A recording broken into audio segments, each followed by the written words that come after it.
अदाए सुन्नते खैरुल अनाम करता हूँ, बड़े खुलूस से सबको सलाम करता हूँ। अस्सलाम वालेकुम वरहमतुल्लाहि व बरकातहू। आवाज़ पीछे से भी नहीं आई, आगे से भी नहीं आई। अस्सलाम वालेकुम वरहमतुल्लाहि व बरकातहू। हाँ, अब लगता है कि आप मुशायरे में आए हैं।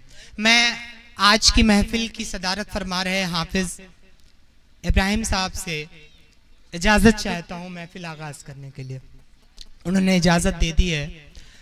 हजरात, हिंदुस्तान पब्लिक स्कूल जिस अहाते में आप इस वक्त मौजूद हैं और जिसके निस्बत यहाँ ये मुशायरा हर साल मेरे ख्याल से 2 मरतबा करते ही हैं।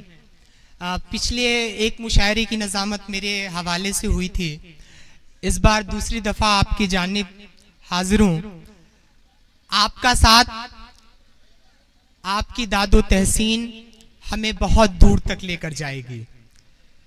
मैं शुक्रगुजार हूँ अकमल अंसारी साहब का और उनके तमाम कमेटी वालों का। हमसे एक चूक हुई, सबको तो मैंने गुलपोशी कर दिया, लेकिन नाजिम मुशायरा को ही मैं भूल गया हूँ, माजरत चाहते हुए। भूल जाते हैं। और नाजिम मुशायरा की गुलपोशी और साल उड़ा करके सम्मानित किया। उतारा हुआ है? अच्छा, नया पुराना सब मिक्स हो गया था।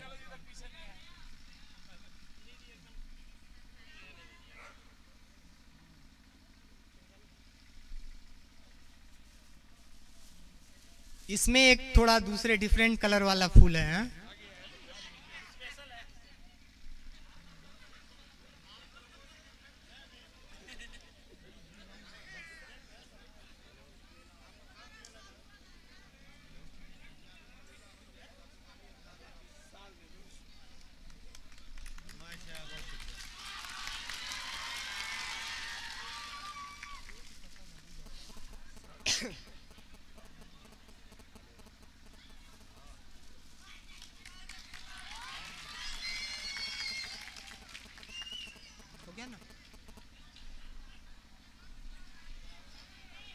अब नाजिम साहब अपने निजामत को अंजाम दें।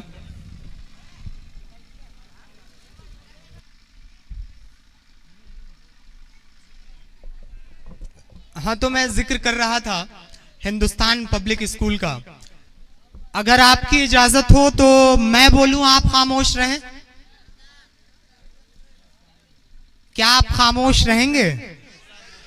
वक्त वक्त पे जरूर बोलिएगा, खामोशी इतनी भी अच्छी नहीं होती है। लेकिन थोड़ी देर मुझे समाअत कीजिए, मैं ज़्यादा वक्त नहीं लूँगा, लेकिन चूंकि ये ज़रूरी है इसलिए मैं यहाँ से आगाज़ करना चाहता हूँ।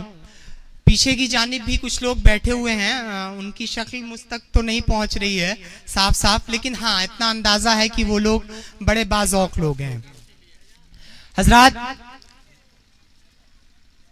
हम आज जिस मकाम तक पहुँचे हैं वो सफ़र 1947 से शुरू हुआ था और आज 2019 तक पहुंचे हैं।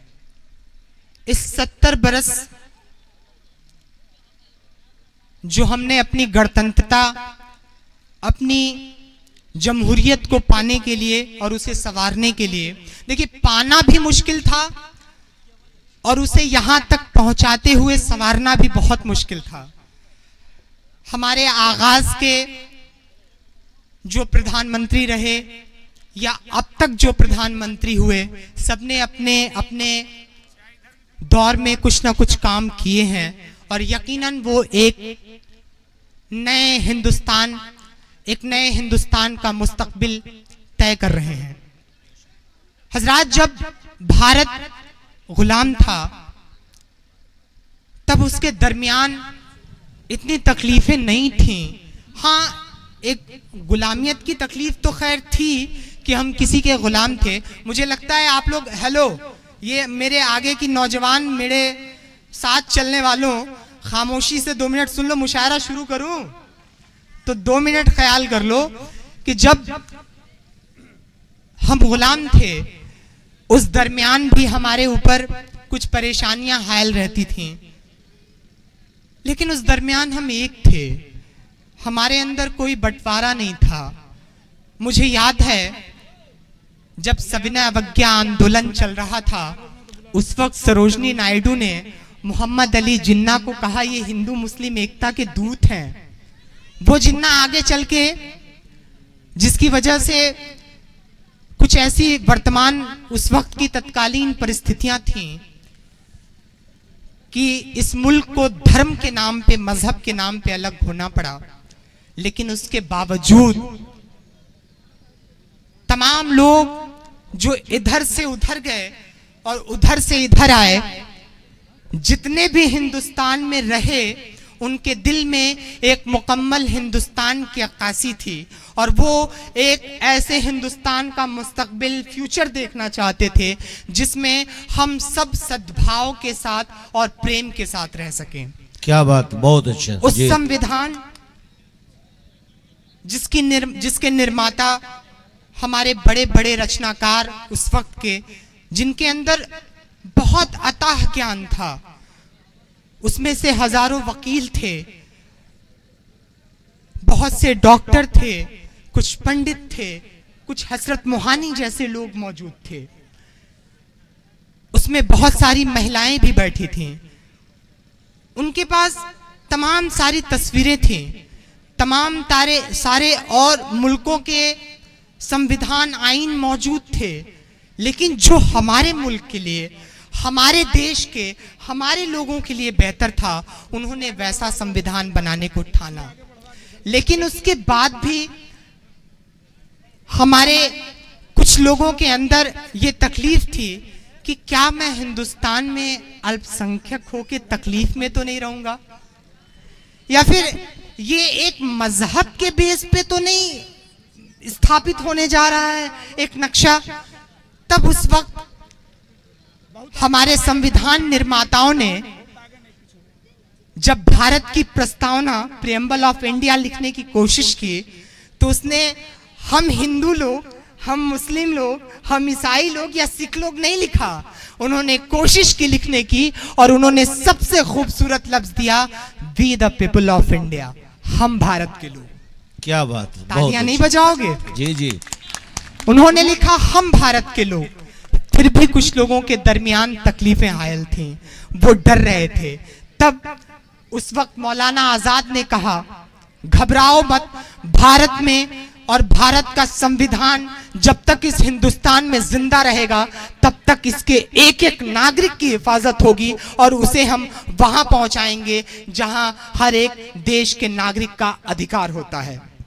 इसलिए उसने हमारे प्रियम्बल में, प्रस्तावना ने पंथ निरपेक्ष एक शब्द जोड़ दिया, जो 42वें संविधान संशोधन में शामिल हुआ 42वें में, लेकिन उससे पहले भी उसकी प्रकृति, उसकी एक जो छाप थी, अक्कासी थी, पहले से मौजूद थी संविधान में। ये सूरत रही कि 47 में तो हम आजाद हुए 15 अगस्त को, लेकिन संविधान बनने की प्रक्रिया और उसके पूरी तरह से हमारे हिंदुस्तान पे लागू हो जाने और खुद पे आत्मार्पित करने में हमें कुछ वर्ष लगे, और वो वर्ष 26 जनवरी 1950 का था। मैं सलाम करता हूं संविधान निर्माताओं को और उसमें बैठे एक एक शख्स को जिसने हमें इतना खूबसूरत संविधान, इतना खूबसूरत आईन दिया। बेशक बेशक, बहुत खूब। आप आज यहाँ बैठे हो तो मुशायरे के लिए तो जरूर बैठे होगे, लेकिन पहला लफ्ज आएगा 26 जनवरी, और ये 26 जनवरी का पहला लफ्ज आपको मालूम होना चाहिए, और इस पे आप अभी तक खामोश थे। आपको एक लफ्ज आए जब गणतंत्रता दिवस, और जब एक लफ्ज आए कि इस दिन भारत का संविधान लागू हुआ था, उस दिन एक सुर में तमाम दूर दूर तक बैठे हुए लोग हाथ ऊपर करके तालियों से उस संविधान के लिए अपनी तरफ से और अपने दिलों की तरफ से इस्तकबाल करें और उसको एहसास कराएं कि हम सब संविधान को और इस देश से प्रेम करने वाले हैं। कहिए करने वाले हैं? बेशक करने वाले हैं, बहुत सब करने वाले हैं जी। इसीलिए अजमल सुल्तानपुरी ने कहा था, मुसलमान और हिंदू की जान कहाँ है मेरा हिंदुस्तान, मैं उसको ढूंढ रहा हूँ। बहुत खूब जी। ये उन्होंने अक्कासी की थी। तब जाके किसी एक शायर ने कहा, उससे पहले भी कहा कि कुछ बात है कि हस्ती मिटती नहीं हमारी, सदियों रहा है दुश्मन दौरे जहां हमारा। इन तमाम अक्कासियों के बाद